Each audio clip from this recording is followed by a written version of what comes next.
And so we have a landowner panel tonight, and I've got some questions. So first of all, I'd like the landowners to introduce themselves, maybe say who you are, what county your forest is in, and how many acres you own. So Juliana, you want to introduce yourself first? Sure. Hi, everybody. Uh, my name is Juliana Olati, and I am a gardener, and I have been for my whole life. And I ran a landscape contracting business for about 36 years before I moved up to Del Norte County, where I bought my property. Thank you. And Tyler, how about you and Antonio? I'm Tyler, and and Well, our first date was in a forest, and and we decided that we wanted to be in the forest. And so we were looking for property and found a forest, and then realized we bought a forest. but yeah, we're in Sonoma County, and it's 42 acres of coastal redwood and other fun stuff. Yourself?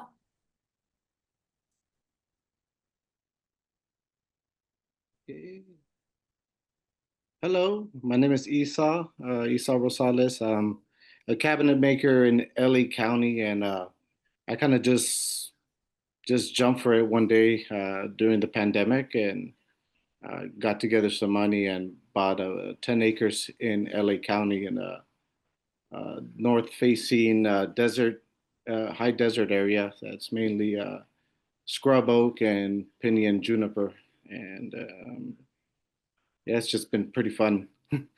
Pretty fun learning from mistakes. Thank you. So I have a couple of questions for the panel. You touched on it a little bit, but what were some of the reasons maybe that you were interested in purchasing forest land? For our property, and we like having that. Yeah, I grew up, family vacations was camping in the forests, usually in Santa Cruz County or Kern County, up in, the Mendocino County. So the forest was always kind of a wonderful place, and I wanted to get there away from the big city. For me, it was a similar thing of wanting to be away from the big city because I live in South Central LA, and I just wanted to be somewhere that was realistic. That's my son in the background. Realistic for me to get to about an hour away, and just somewhere to have peace of mind. And I'm really into California native plants. And around the time my son was born, so it just seemed like like I was, I just seemed I had to do it, and just went for it. Did it excite you, or were you worried that it would be a chore? Well, we Uh, had no idea it would be a chore. we quickly discovered the chores, the many chores. Yeah, But we were very excited, just for the idea and everything, and until the first tree fell, and then we realized, oh yeah, we live in a forest. and then the next tree and the next tree and the next tree, and a tree falls every few days Yeah. somewhere. Juliana, what about you? Um, yeah, I was and still am excited about everything in my forest. And I just love being in the forest. I moved here for the privacy and to be self-sufficient. And as a landscape designer, gardener, I see this as an opportunity for me to do my work for myself rather than being a service provider for others. And so, yes, I'm excited. I love it. Susie mentioned a couple of the reasons or some of the things that folks are managing their land for. So what are some of your goals and objectives? Like Tyler, I know you and Antonio mentioned water. And Esau, you mentioned native plants. What are some of your other goals? We have family to pass it on to, and they enjoy it as well, which we're I guess we didn't ask if they would enjoy it first, but luckily they do. And so it'd be great to have that as a family legacy. I'm managing for, I guess, what you would call the healthy human wildland interface, where I want to have fire resilience, but I also want to do no harm to my area. We want to increase the diversity here on all levels as far as trees, animals. We've created a lot of habitat for endangered species that were pushed out after the properties were logged several times over the last 100 years. And we really are just going for vitality. I think that's what we're managing for.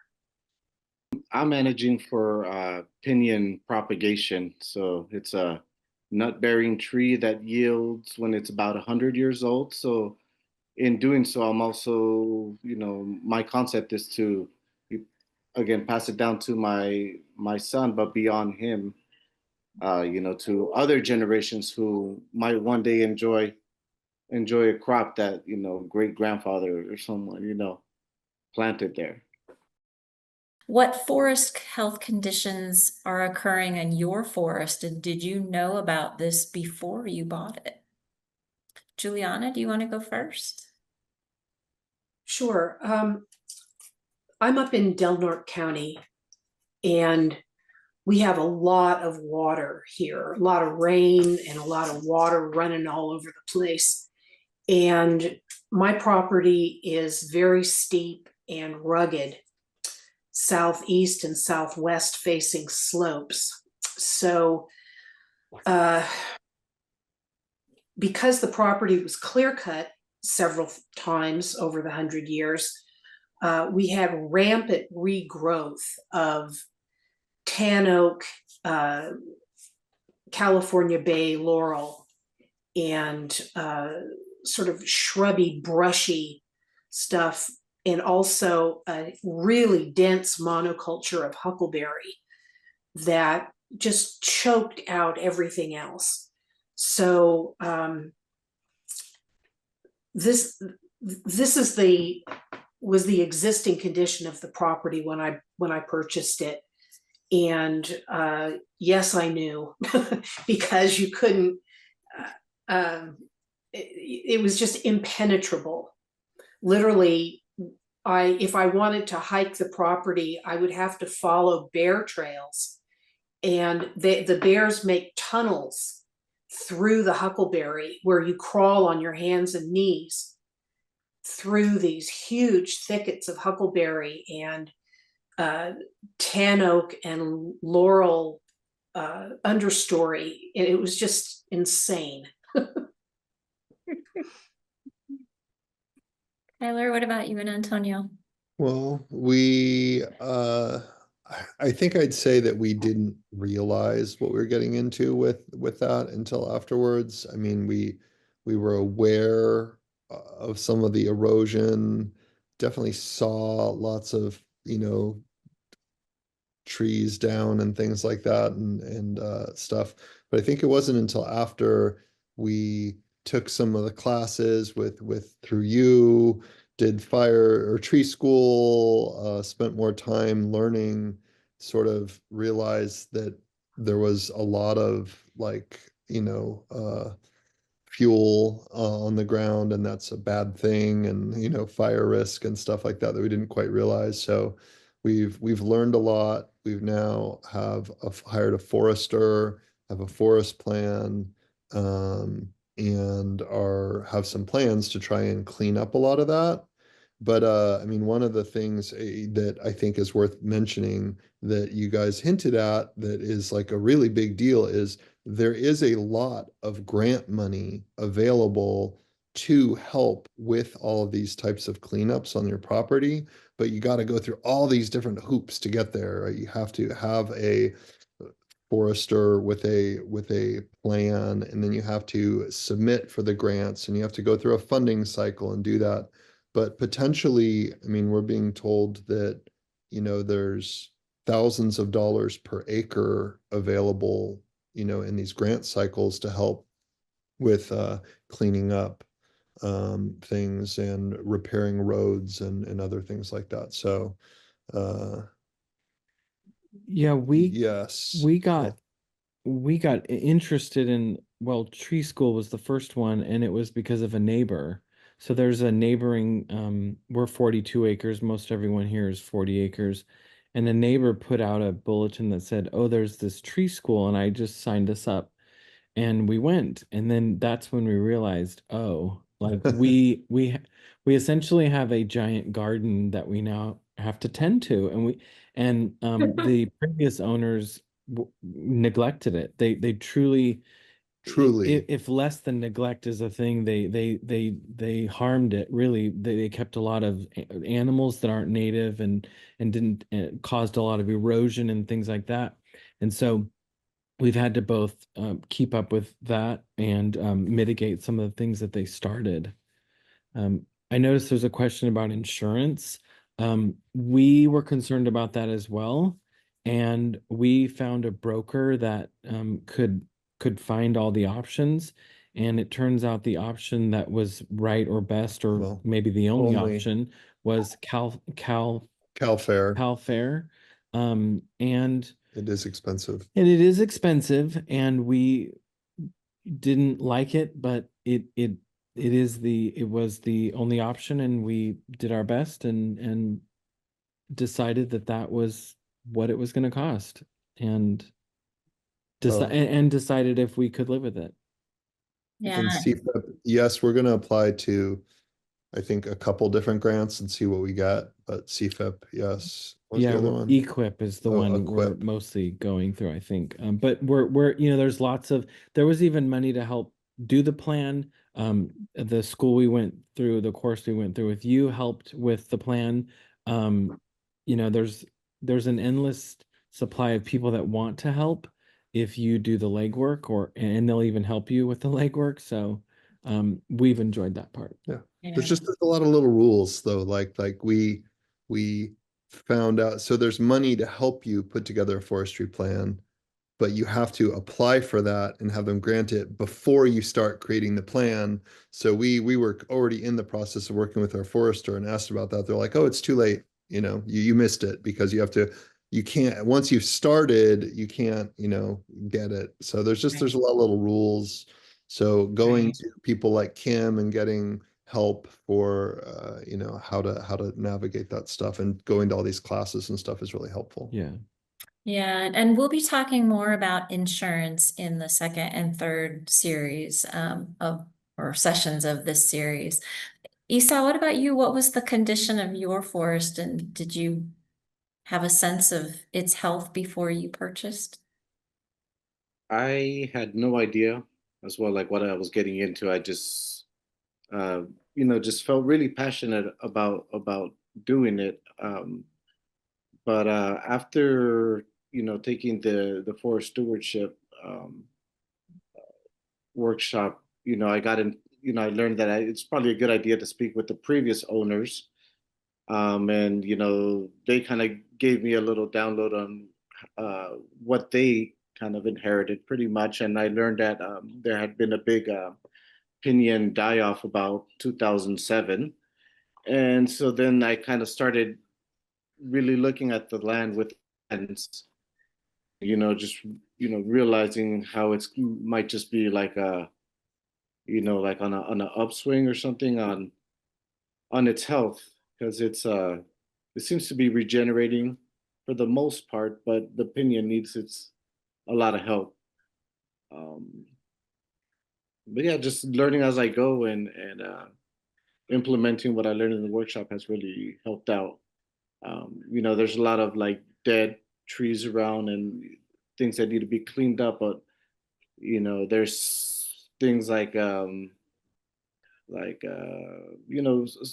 not, maybe not all of the dead trees need to go because they can help out the wildlife, and um, it's just seeing it differently as far as trying to return to a balance that I learned, uh, that I didn't know going into it. Did you imagine that you would be able to do all of the work yourself? And if you have, what sort of things have you been doing? And Usal, maybe I'll start with you this time. Okay. I did imagine I could do the work myself. I'm in the trades, so being around tools and taking on, daunting projects wasn't too much of a jump. And it's been it's been like a fun process because I'm not in a hurry, and I'm not doing it for, like you mentioned, for an economic purpose. I'm doing for the experience of doing something, or helping something that is greater than me, something that's been there for much longer than I have.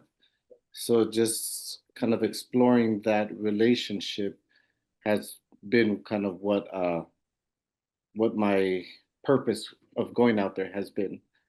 And I mean, lately I've just haven't gone too wild about what I do. I've just been kind of picking up, gathering dead dead tree limbs, and just trying to not get too excited so I can kind of learn more before I cause any damage. So um, it's just been a nice a nice ride. What's your favorite tool that you use? I use Japanese hand saws. So I don't. I work with power tools all day long. So when I go out there, I just like to kind of get into a meditative headspace and focus on my breathing and just saw away. Nice, nice. Juliana, what about you? I knew that I would not be able to do all the work. The land that I bought was undeveloped, and I wanted to build a house and set up, water and a solar and hydroelectric power system and all of those things to create my homestead, as well as manage the forest. And so, yes, I knew that I was going to need help, and I have found help. And did cost affect any of that project implementation? Can you talk to us a little bit about that journey? Yes, the forestry work, I would have never have been able to do it on the scale that I've done it without the NRCS EQIP program. They pretty much funded 75 to 80% of the work with grant money, and that has been incredible. It's just, it would not have been possible without that. I could not have afforded it. I'm talking hundreds of thousands of dollars to do the work that they paid for. And when you and I talked earlier, though, I do know that you do some of the work yourself, especially those trees that keep falling down across your road. Well, yes, there is maintenance. I own an excavator and a skid steer, and know how to operate them quite well at this point because I've had to learn. Because when we have a lot of trees tip over in the winter, especially when you get a big storm and a lot of rain, a lot of wind, heavy snow, and there's kind of a domino effect that happens on steep terrain where one tree will fall into another tree, which then falls and knocks over 5 or 6 other trees, and they all fall on the road, and you want to go to town for a doctor appointment, and you run into that, and you're kind of like, okay, gonna have to go fire up the excavator and get the chainsaws out and deal with it. And so, yeah, all those things have been very important. And I did not know how to operate heavy equipment when I moved here. And fortunately, the guy that I bought my excavator and skid steer from, I asked him, what are the best things that I could practice in order to be a good excavator operator? And he says, just pick stuff up and put it down. Pick stuff up and put it down. Just all kinds of stuff, all kinds of angles. He says, just if you can do that, you can run an excavator. So I spent quite a bit of time picking stuff up and putting it down. Rocks, trees, pieces of equipment, all kinds of stuff. And it certainly has come in handy. Nice, nice. Tyler, what about you and Antonio? Did you all imagine that you'd be able to do the work yourself, or did you I have don't to hire think we, things out? yeah, I don't think Well, we knew how much work it would yeah. be. I thought we could do it all ourselves until we started to do it. And realized that they fall faster than we can, we have time to get rid of them. And to this day, we haven't cut down anything that Hasn't didn't already fallen. fall. So just keeping up with that. And it's the domino effect is absolutely, we have they call it the ski slope, and it's north facing, and it's a domino up there. And we realized we couldn't do it ourselves, and that's when we were even more interested in learning about the grants and stuff. But one thing we did feel very empowered to do by ourselves is when we took a fire example and training with Susie, and then we ended up taking another local one through the UC system. We realized we can burn stuff. We thought that it was very scary. We thought that we're going to catch the whole Forest, coast yeah. of America on fire, and when we actually did it and saw it being done, we thought, why don't we just do a very small one that we know we can handle? And then we did a few more right next to each other, and now we're very comfortable with it, using all those great techniques that Susie first taught us. Yeah. Burn piles. Yeah, got into piles. The not being afraid to do burn piles, figure it out, get the permit, call the number, make sure it's a burn day, all that stuff in order to do that stuff. It became less problematic. And I was using a weed torch on kind of a hillside, and it actually turned into like a mini broadcast burn. And I thought, this isn't even that big of a deal. I just sort of like encouraged it after that, and it got rid of a whole hillside of weeds. And because we had those skills and knew what to expect and knew uphill, Susie taught us a lot. That was really cool about, going uphill and downhill and that whole aspect. I managed it myself, and I thought, gosh, we got to do this more often. Yes. Well, we'll be talking a lot more about prescribed fire in session 2. Juliana, you had another comment? Yeah, I just wanted to say that the term biomass management is something that I didn't understand when I moved here, but I do now. And what we've all been talking about is, what do you do with all that material that either you have to cut down for fire resilience, or that you're dealing with when trees fall, and it is a real challenge, and burning is a huge answer for that.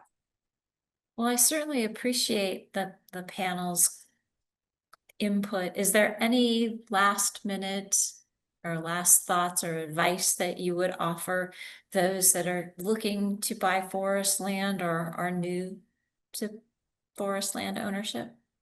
One of the things we just kept saying to each other was that it's an adventure, and we're just going to go with the adventure. And even if it was a crappy adventure, it was still an adventure, Yeah, it has been a really fun adventure, and we just said, you know what? We're gonna do this. If in a year or two we hate it, we'll sell it and do something else and have a different adventure. But it's been awesome, and it's been totally worth it, and we're excited to keep going. Yeah. Good philosophy. I feel the same way. You have to take it one day at a time, whatever comes up, you can either look at it as a bad thing or an opportunity. Yeah. And like Lots you of said, an opportunities. adventure. Yeah, lots of opportunities. But you know, it's growth promoting as Yeah. for us as human beings to look at a challenge and turn it into an adventure, into an opportunity. It's really thrilling.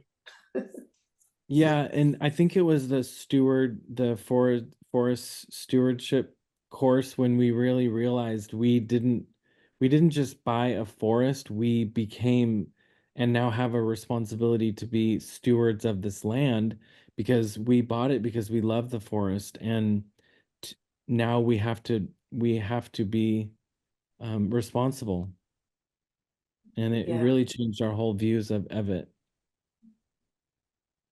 right on. Isam, last Nice. parting words?